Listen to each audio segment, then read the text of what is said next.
پہلے تو میں اللہ کا شکر کرنا چاہتا ہوں کہ انہوں نے دونوں ملکوں امریکہ اور ایران ان کو ہمت دی کہ ایک میز پہ بیٹھ کر اپنے مسئلے طے کریں، کیونکہ اس کے بغیر، بات چیت کے بغیر کوئی راستہ نہیں ہے۔ لڑائی کسی چیز کا حل نہیں ہے، نہ کبھی ہوا ہے نہ کبھی ہوگا۔ اس لیے میں اپنی طرف سے، اپنے لوگوں کی طرف سے مبارک کرتا ہوں ان سب ملکوں کو جو بیٹھ کے بات چیت کریں گے، اور اللہ سے دعا کرتا ہوں کہ ان کی بات چیت میں امن کی بات ہو، امن آئے، کیونکہ اس لڑائی سے ساری دنیا ملوث ہو گئی ہے۔ حالت یہ ہے کہ اگر اور بڑھے گی تو تکلیفیں دنیا کی اتنی بڑھ جائیں گی کہ خدا ہی جانتا ہے کہ پھر حال کیا ہوگا، کیونکہ انرجی سورس جو ہے وہ سب سے ضروری ہے دنیا کے لیے، اور اللہ نے انہی ملکوں میں اس انرجی سورس کو دیا ہوا ہے۔ آپ جانتے ہیں کہ جتنے ہماری وطن کے اور ہماری اس علاقے کے لوگوں میں کتنے وہاں پہ ان عرب ملکوں میں کام کرتے ہیں۔ آج سب کی زندگیاں اس میں ہل گئی ہیں۔ پتہ نہیں کہ کتنا دیر لگے گا امن آنے میں، کیونکہ ہمارے خاندانوں میں سے، جموں کشمیر کے لوگوں میں سے جو ہیں، کئی ہیں جو ان علاقوں میں کام کرتے ہیں اور پھر گھر بھی پیسہ بھیجتے ہیں۔ دیکھیے، بہت سے پرپوزل دونوں طرف سے ہیں، ان پہ ڈسکشن ہوگا۔ اللہ کرے کہ آخر میں یہ لوگ اس چیز پہ آ جائیں جہاں پہ امن آئے گا۔ ہمیں امن چاہیے، ہمیں لڑائی نہیں چاہیے، اور اسی لیے ضروری تھا کہ ایک ٹیبل پہ بیٹھیں اور اس مسئلے کو حل کریں۔ ڈاکٹر صاحب، اسرائیل جو ہے جس کے جو مانا جا رہا ہے کہ ان کے ہی اشارے پر ڈونالڈ ٹرمپ نے یہ جنگ شروع کی ایران کے خلاف، اسرائیل ابھی بھی یہ کر رہا ہے کہ بنجامن نتن یاہو نے کہا کہ نہیں، سیز فائر صرف ایران میں ہے، لبنان میں نہیں ہے، جبکہ لبنان میں بھی ایران کے برابر یا اس سے زیادہ تباہی ہوئی ہے۔ دیکھیے، اب کتنا اسرائیل کر رہا ہے اور کس طرح امریکہ کو انہوں نے ملوث کیا ہے اس میں، اور آخرکار اسرائیل کو بھی نقصان ہو رہا ہے۔ وہ اس سے بچا نہیں ہے، وہاں بھی تباہی کا عالم ہے، اور اس تباہی کو لڑائی سے کم نہیں کر سکتے۔ اور کب تک یہ چلے گا؟ مجھے ایک بات بتائیے، کس لڑائی نے فائدہ دیا ہے؟ کسی لڑائی نے دنیا میں فائدہ نہیں دیا، بلکہ تباہی کو کا اثر آیا۔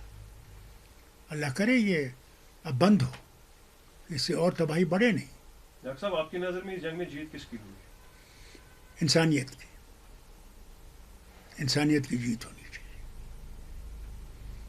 کل شام تک ڈونلڈ ٹرمپ کا آپ نے بھی اسٹیٹمنٹ سنا ہوگا کہ اس نے جو کل شام کو کہا تھا that yesterday night may be the last night of Iran civilisation, لیکن راتوں رات جو یہ ڈیولپمنٹ ہو گئی ہے، یہ کریڈٹ آپ کس کو دینا چاہیں گے؟ جو میڈیشن ہے وہ کن کی طرف سے بیٹر ہوئی؟ حالانکہ اس میں پاکستان کا بھی اچھا رول ہے۔ دیکھیے، میں تو سمجھتا ہوں کہ اللہ تعالیٰ کی مہربانی ہے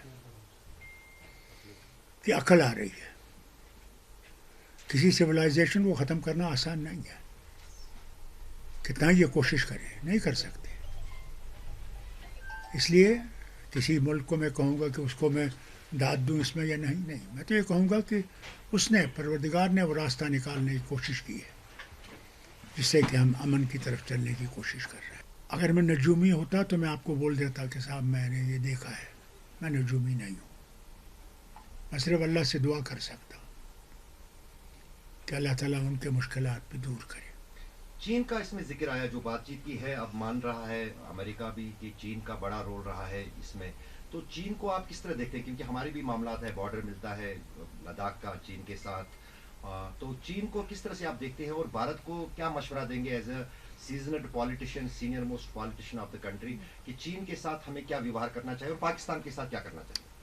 دیکھیے، کچھ زمانے پہلے ایک ہی پاور تھا، وہ امریکن پاور تھا، وہ ختم ہو گیا. اب چائنا بھی ایک پاور ہے اور رشیا بھی ایک پاور ہے. اب یہ یونی پولر نہیں رہا. ہمیں بھارت نے ہر وقت سارے ملکوں کے ساتھ اچھا تعلق رکھا ہے. روس کے ساتھ ہمارا اتنا زبردست تعلق تھا کہ پہلی دفعہ روس نے ہندوستان کے ساتھ معاہدہ کیا، war on India will be war on Russia. کسی ملک سے ساتھ نہیں کیا. آج بھی وہ کھڑا ہے.